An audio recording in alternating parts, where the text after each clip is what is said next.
It's really about balancing all of the things and how can I make sure that I'm always prioritizing the things that are most valuable to the organization. And sometimes that is being responsive to the person who comes into my office and says, hey, can we talk?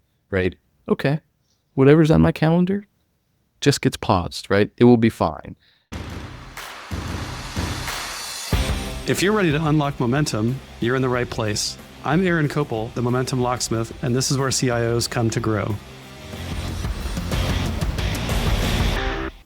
Hi, everyone. Aaron Kopel here with the Unlocking Momentum podcast. Very excited to have my first guest on here, Matt Belanger, the CIO of Republic Airways. And so we're going to hear from Matt about ways to unlock momentum, some of the experiences he's had throughout his career, things as you advance your career that you might go through some change personally or need to stop doing or unlearn so that you can be more successful as an executive moving forward. We're going to hear about Matt's hot take on a very interesting topic, as well as some future trends and things to pay attention to out there as we navigate the course. And then lastly, a special opportunity for Matt to share with us about the Indiana CIO Network group sponsored here in the state of Indiana by TechPoint. So very excited to welcome our first guest here, Matt Belanger. Aaron, thank you so much. It's great to be with you today. I'm looking forward to the conversation. I started my career in the late 90s at Lucent Technologies during the height of the telecom bubble, and it was just a great magical experience building the gear that went on to power the dot-com revolution. And then, of course, the telecom bubble burst, and that was super hard, but it also brought together the team in really unique and interesting ways to kind of navigate through that. Then went to IBM, again, as kind of an engineer, got some visibility doing architecture work, standing in front of whiteboards with leaders and executives. And Always fun. Yeah.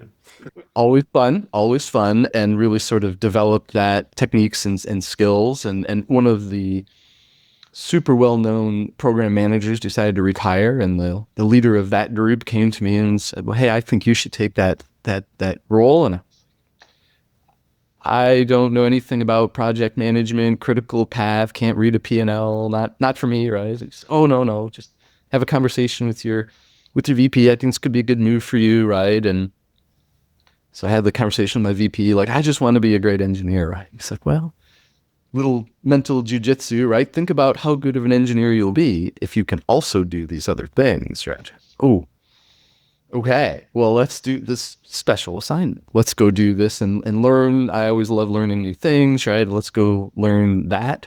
And then went from that to people leadership, organizational leadership, right? Just all sorts of super exciting and fun things. Did a lot of merger and acquisition work, then took an opportunity to move back to the Midwest, landed here in Indy, got to do several super fun things, and now find myself as the CIO at Republic Airways. Yeah, which was great. Exciting company. You guys are doing some cool things we're going to hear about as well. So, but it's really, really cool to hear your background and just all the different pieces of the puzzle that have come together to sort of bring you to now. And I think that's something that's really important to understand, is not just about being the engineer, not just about technology, and being a CIO is really an executive leadership role. And that's, a lot of what this podcast is about, is helping to highlight some of that path of not just the technology side, but all the other pieces that come together to be successful in that role. So love hearing that background and all the pieces. So that's great, Matt. Thanks. So we're going to come back to some of the things you pointed out as well. But I think to start off with, of course, the name of the podcast is Unlocking Momentum. So that's a topic we'd love to start with, is just thinking about all the experiences you had. You've been in a lot of different places, some different roles, and of course, leading up to some exciting things at Republic. But curious if you could share, maybe a key time when you found yourself or your organization or your team kind of stuck, and how you broke through that. That's a lot of what this podcast is about, and just sort of helping to highlight some of that and help others understand that they're not alone when they find themselves in those situations. So I'd love to hear, as we kick off, sort of that aspect from you.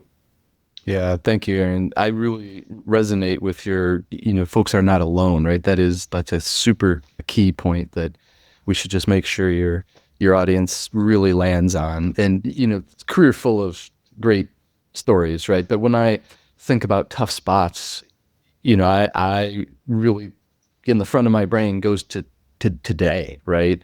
super fun and timely. So for your audience, Republic Airways in late 2025 is undergoing a level of change and transformation across every area of the business that I never would have thought possible if I weren't experiencing it firsthand, right? I arrived in August of 2024 knowing there was a lot on deck. And even since my arrival, we've added additional items and expanded what was already planned. And for your listeners in the area, many of them will know that we're building a new corporate headquarters in Carmel.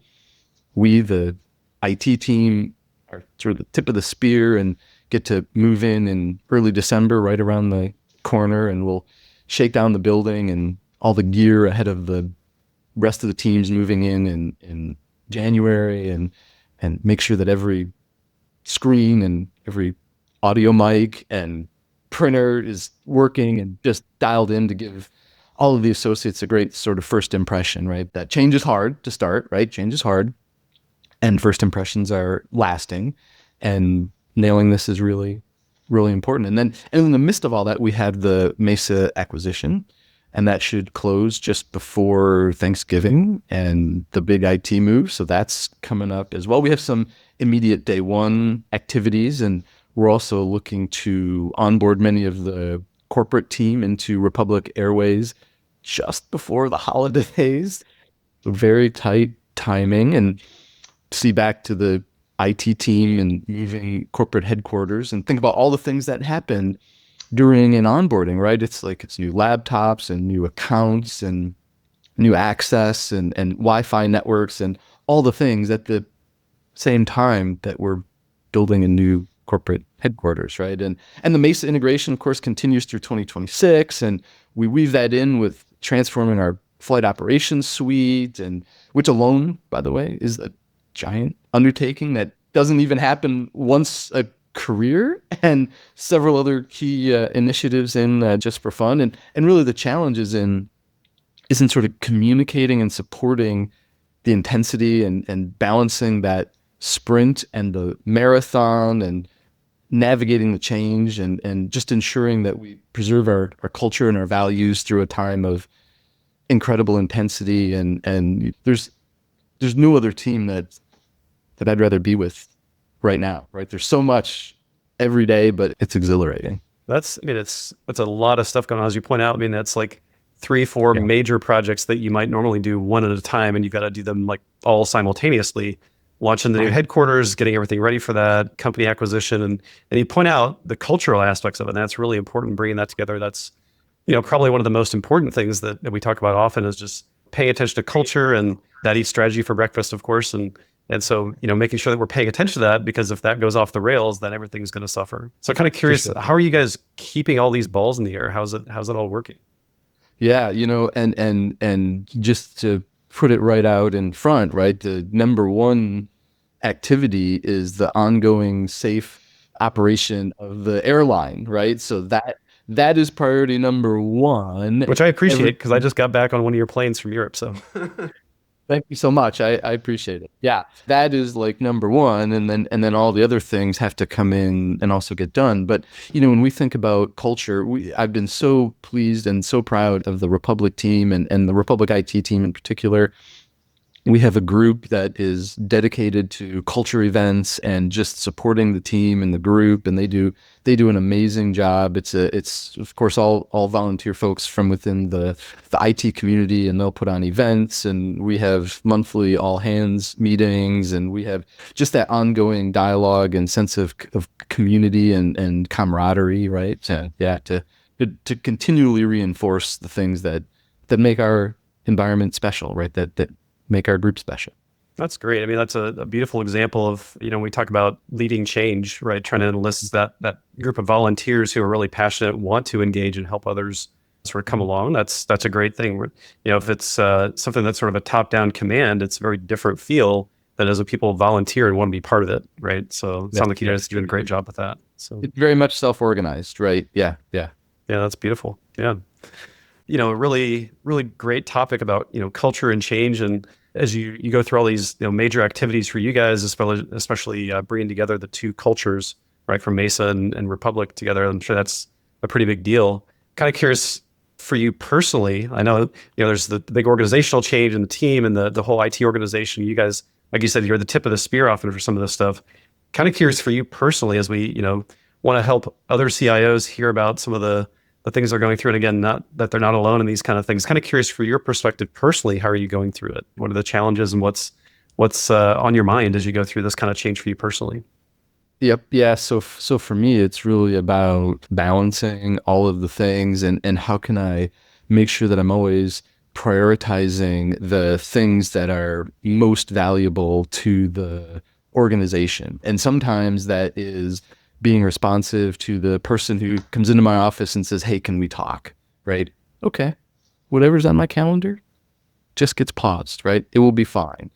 And supporting that person, what they need at that time. And other times it's, making sure that the time that I'm spending is the most important thing that I can be doing at that time. And it's always a balance and making sure that the team recognizes and knows and deeply feels that I would not ask them to do something that I'm not willing to do myself or to support them in, right? And I'm willing to dive in and help and support in any way. And if it means powering up a printer or helping during an IT incident, right? Not so much as the fingers on the keyboard guy, but as somebody who can communicate out and share and be the voice and help the team, work through the technical aspects, right? That's what I'm here to help and support, right? Again, not being alone.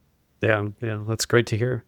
Yeah, and being sometimes in the trenches with the team can be very helpful. As some motivation, morale there for sure. I know, and I've been in those spots on the other side of it as one of the people for use a keyboard doing that kind of work. It's always nice to have the leaders there with you, even if they're not actually actively solving a problem, but they're just for support. Or if there's an issue that comes up, that you can go to them and say, "Hey, can you go chase this issue down or get an approval on this thing from the business side or something like that?" So no, that's really impactful from a morale standpoint for sure. So Yep. Yeah. that's great. We tease about, "Hey guys, I don't have access to do the things on the keyboard, so I just can't help there." Right? Yeah, that's maybe that's a good thing, right? It is nowadays. Yes, for sure. Yeah. That's nice. On that note, as you evolve in your career into the role of CIO, we often talk to leaders and find that some of the things that they've been doing throughout their career to help them be successful and take that next step or be successful in that next project or initiative. Some of those things eventually become things that can hold you back from really being successful at that higher level. And so, kind of curious for your thoughts there. Is there anything that stands out to you that maybe you've started to realize in the recent past that you've been doing that's really helped, and then you realize, hey, I should stop doing that to go forward and maybe be more successful? Kind of curious for your thoughts there. Yeah, thank you for the question, Aaron. Yeah. So, for me in past, my success was sort of rooted in attention to detail, right? I was someone who relished the details. I still love hearing the stories and the details. The stories are in the details. It was helpful to me because in addition to being a details guy, I was a connect the dots guy. I am a connect the dots guy, right? So I take a nugget from this team and a nugget from that group and put them together and highlight, hey, are we checking this thing and that thing, and how do we connect them all together? And it's fun, first of all, to kind of be able to do that, and that was a great way to kind of springboard into the next thing. But in this season, right, we just kind of talked through all of the 11D4 things that are cooking and percolating. It's just not possible for me to be in the details of everything, right? There aren't enough hours. And so, for me, it's understanding where I need to be directly engaged for maximum value, right? And risk reduction and communication and clarity, and where is that risk and where is the team at risk, either on strategy execution or maybe brand reputation. How can I lean in and communicate and support the team in taking those key decisions? And it's that sort of prioritization and making sure that everybody's touched and covered. And yeah, that's a great example. I mean, really, it sounds like shifting towards more of that maybe conductor or creating the environment where people can start to find their own information and solutions, but making sure that they've got what they need to be able to do that. I really like the metaphor of an orchestra conductor, right? And that's powerful metaphor. Yeah, it's a good visual to have in your head, right? So as we evolve into those leadership roles, things often will change, and it's something we talk often about in our leadership classes. oftentimes people, as they go into those management roles and leadership roles, it's sort of a choose your own adventure kind of situation. There's not a lot of support on how to be that kind of leader or manager that people are looking for. It's oftentimes viewed as, hey, I was a great technologist, I'm just going to be a higher level technologist. And as you point out, it's really like getting out of that mode a little bit and doing more of that sort of, like you said, conductor or coach, or someone who's paying more attention to culture and environment than to the details of day-to-day tasks. And so that's a good highlight for our listeners, probably. So great. Well, some of the other things we would love to dive into here, one of them is, I know you pay attention to what's going on out there in the world in terms of IT and technology and all the advancement that's going on. The world is changing faster and faster all the time. Mm-hmm. And, oftentimes we'll find leaders who have an interesting opinion on something, important that's going on out there. And so kind of curious what's on your mind as sort of like a hot take that's a juicy nugget to try kind of throw out there. So. Yeah, juicy nugget. I like that. So when I think about, sort of our industry, right, and the path to success in our industry, right, the traditional path to success has always been do well in school, go to college, work hard, get a good job, and that's a great path. Truly, it's worked well for me. As some of your audience may know, and as you highlighted in the opening, I'm pretty engaged in the Indiana IT community, right? I'm passionate about making Indiana a great place for tech talent and tech employers. And that passion is something I didn't really discover until really moving to Indiana almost 10 years ago now. But from that perspective, I'm starting to think more broadly about our need for talent, right? Indiana has a great post-secondary university system, but we export a lot of our university graduates, right? And we have a tremendous need to make sure that Indiana remains competitive as we go forward.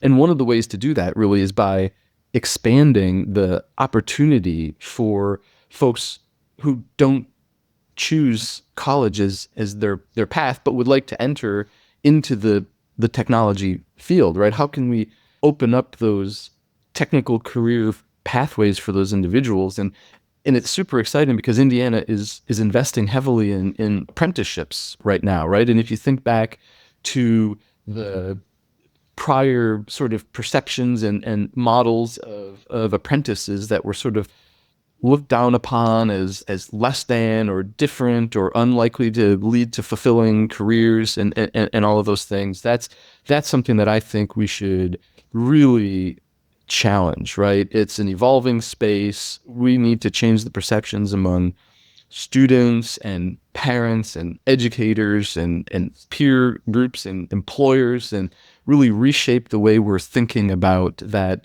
both during secondary high school experience and during the post-secondary process, and build and model in a new way, right? And Indiana is patterning what we're doing in this space off of the well-known Swiss apprenticeship model, right? Tailored, of course, to the unique needs of Indiana. But if we can get this right, we have an opportunity to open up an entirely new talent pool, and in line, by the way, with what Indiana does best, and then kick off this sort of virtuous cycle of growing our tech talent, becoming a destination organization for tech talent, for tech employers, and then just kind of getting that flywheel of momentum going. So when I think about unconventional takes, that's one that's kind of on my mind these days. Yeah, that's great. And I know there's, as you said, a lot of support and movement in the state of Indiana for that through a couple initiatives. But TechPoint, I know, is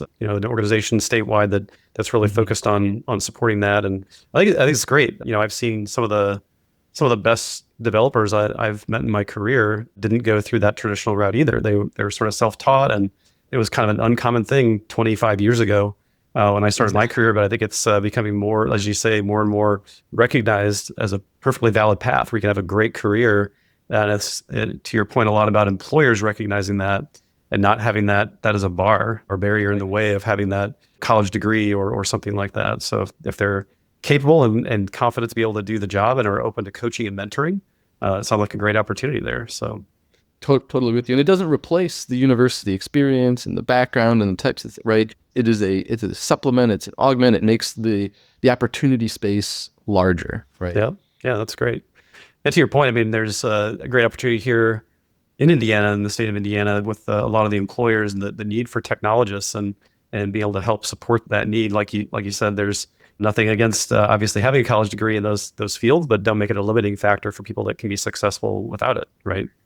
Precisely. Yeah, that's a great take. I know that's something that's becoming, like I said, more and more popular, more and more accepted. And I know with Republic, I have some friends and colleagues who are also getting into the aircraft field in terms of maintenance and things like that as well. And so there's, Republic sort of spans the spectrum there on opportunity with that kind of thing. So that's great. We do. Republic has apprenticeship programs for pilots and mechanics and all of these things, right? And so it just fits so well. Again, so fortunate to be able to be in this space at this time, right? And have all of these things sort of line up and come together. Yeah. Along the lines of that sort of, hot take controversial topic, then going into the future, right? As we look for, what's happening out there next, let's say, future we used to talk about 10 years from now. Now the future seems like, next week, because some things are just happening so fast and change is happening so quickly. But curious for your thoughts on what's that next thing out there, sort of future trend or challenges out there that we should start paying attention to.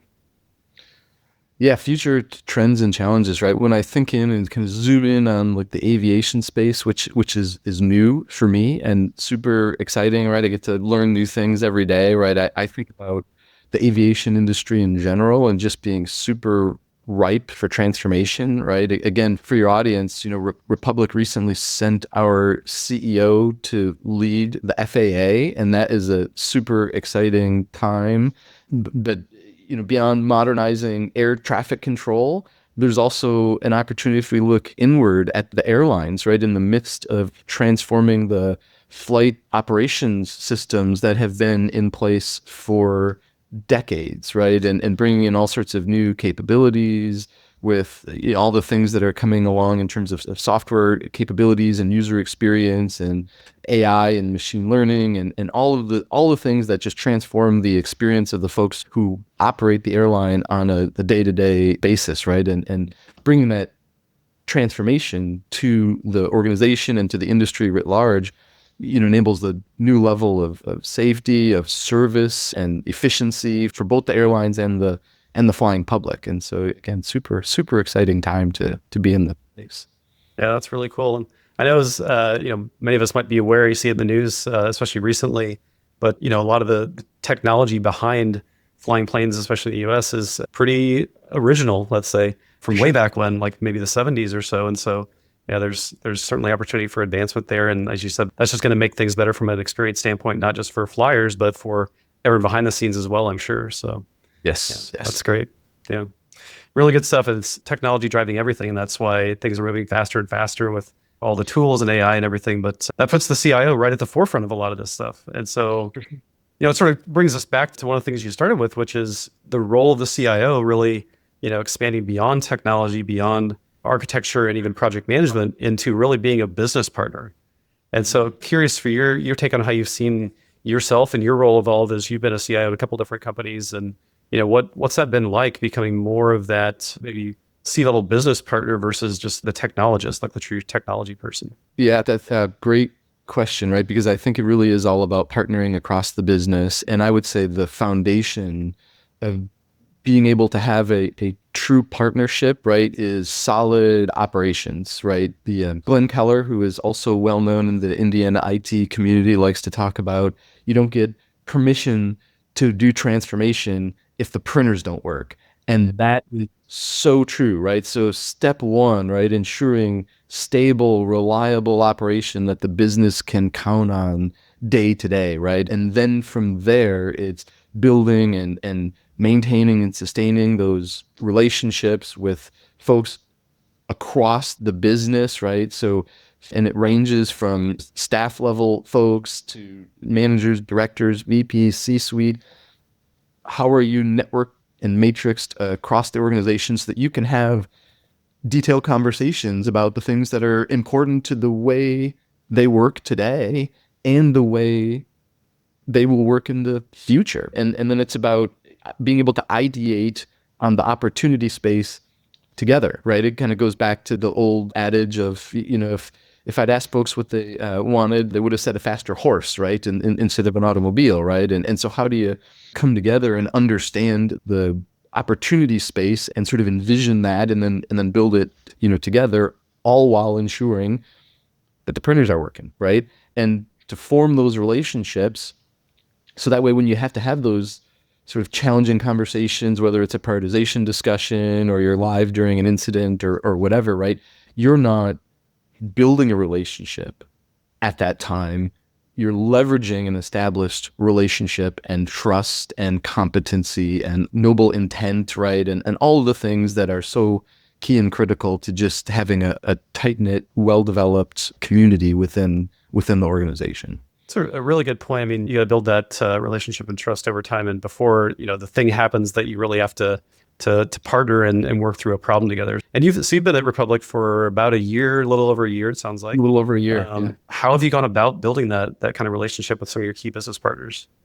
Well, the great thing for me, it's almost an unfair advantage because I knew nothing about aviation prior to coming in. And so I can, and I have done this, you can walk into anyone's office and say, so what do you do? Like, tell me a little bit about, and the really fun thing with aviation is there are so many really interesting, dynamic opportunities. There are so many dimensions to the industry. And it's a pretty tight-knit community, right? And people are very willing to share with you the things that they do on a daily basis. Any aspect, any dimension, everybody does it a little bit differently. And I love to learn and just absorb. And again, it's sort of connecting and understanding the details of things. So you can have a really robust, open, authentic conversation like that leads with curiosity and just build from there. That's a super fun passion for me, is just kind of learning and exploring. And then that sort of naturally leads to like establishing that foundation of trust and integrity and competency and all the things that go into building a solid relationship. That's great. Time, right? Yeah.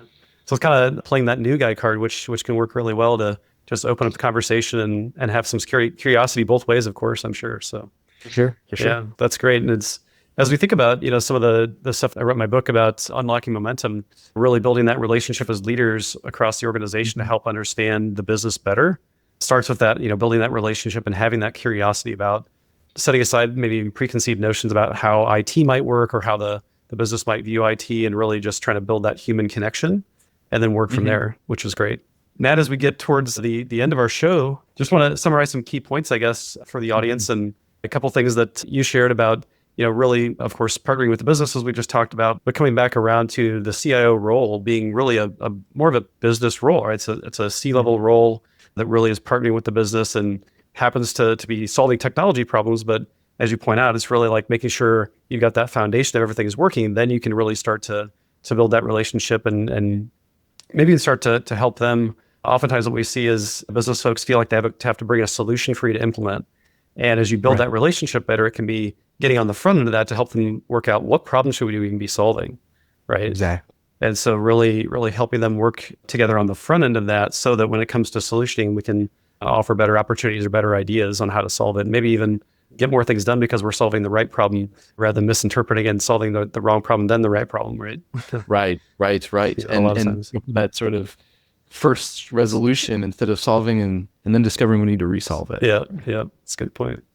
Yeah, and so along with that, the sort of hot take you had about thinking beyond that traditional path of going through high school, college, and maybe graduate work as well, especially in the IT field, opening up other opportunities and other ways to be successful in a career, especially in technology, through apprenticeship programs and some of the other things that are becoming more mainstream, I think, in modern life here, as we people rethink, what's the value of college, and is that what I have to do? So new opportunities there, which is great. So I think that's plays along with a lot of the way that we think about things too, is in terms of really setting people and teams up for success, leading with more of that sort of coaching mindset and helping them be successful, and really focusing on value to the business. So those sort of three key things that we tend to focus on there.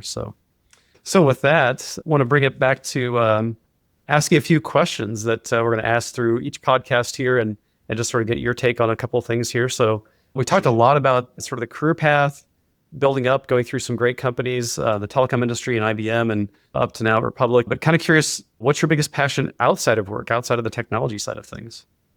Yeah, so we've already talked a little bit about my passion and commitment to the Indiana tech community, and on a personal side, our oldest two are now in college, and just as we thought we'd be entering empty nesterhood and all the adventures there, we find ourselves with a 1 year old surprise, right? And he's an amazing and absolutely our passion right now. It's great. He's the most chill baby ever. Super happy, super fun. Sometimes it almost feels like cheating.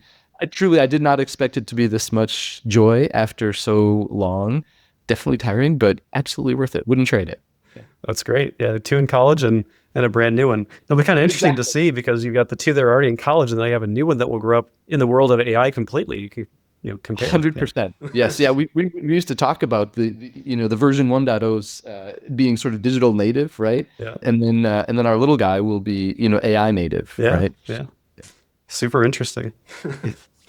All right. Well, love to hear that. Family passions, outside of work. That's a great thing. I have a couple kids myself, college and high school ages, so lots of fun Right there. around So, that age. Yeah. yeah. Yeah. For So next one is, if you could have a coffee with anyone, alive or dead, and have a good chat with them for a while, who would it be? Yeah, tough one. I do a good amount of coffee networking. If I think about one, I think it would be my grandfather, actually. He was such a great storyteller and he had so many adventures and wisdom. He was a great personality. We lost him shortly after our oldest was born, and it would be great to just catch up with him and share a few more stories after all these years. Yeah, well, that's great. Grandfathers and always good storytellers. That's fantastic. Sure. Love to hear that. Yeah. All right. Next question on the list there. As you look back, you've learned a lot in your career, I'm sure, and we're always smarter every day. I look back and always wonder why I was so dumb yesterday. But what piece of advice might you give your younger self, maybe as you were starting off in your career a while ago? So what piece of advice might you share with your younger self? In terms of advice for my younger self, I would say, you just never know the journey you will take. And so be open to those possibilities, right? We talked about like key pivots for me, right? Being willing and open to do the program manager route and getting into the M&A space and things that originally I was like, that does not seem like the right path for me, right? This aspiring engineer, right? And it's really that openness and the ability to sort of navigate through the change, right? I never envisioned myself as a CIO or in aviation. It's been an amazing ride, and not without turbulence, but it's really the bumps that help shape you, right? And so being open to those possibilities and opportunities, and when watching for the folks who will be your advocates, your mentors, even when they themselves may not know, right? It's about sort of capturing and recognizing those folks and absorbing the wisdom of others. Yeah, that's great. Very insightful, and saying yes to opportunities, and that's fantastic. And I love the fact that you get to use airline metaphors a lot, like turbulence. So that's I try to work it in. Yeah. That's kind of my thing now, right? I'll try to put it in at every opportunity. It's a beautiful opportunity.